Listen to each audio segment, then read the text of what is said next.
Läksin, ma olin Rahvaraamatus, jalutasin, otsisin kingitust sõpradele, lihtsalt sirvisin ringi, muuseas niimoodi, mõtlesin, vaatan esoteerika letti või pärast ette raamatuid. Ja siis vaatasin, Andres, uue raamatuga väljas, uus kaas, uus nimi, peab olema midagi uut. Ja mul oli lihtsalt impulss ja ma pean seda kirjutama. Ja siis sa helistasid mulle kohe, mõned minutit hiljem. Ja, et detailid kokku leppida. See on jah, selles mõttes, et ei taha nüüd suuri lubadusi teha, aga tundub, et on viimane raamat, mis ma välja annan, et see on nagu just kui mõnes mõttes kõige täiskasvanulikum, kõige rahulikum, kõige praktilisem, et aga miks viimane?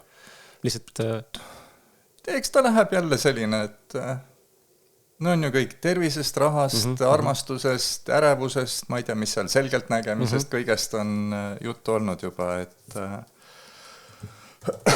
see kirjutamise protsess on iseenesest tore, ta nagu mõnes mõttes maandab või tõmbab sellise enda ka sellisesse mõnusesse kohta, aga jah, et selline tore värske raamat soovitan soojalt. Raamatu nimi on Elu kahe maailma vahel ja sul on tegelikult kuulajate vaatajatele nende suure excitement'i või selle elevuse peale üks pakkumine ka tegelikult on nii. Kui ostad raamatu, saad midagi kaasa. Jah, et sellest võib lõpus vähe pikemalt rääkida,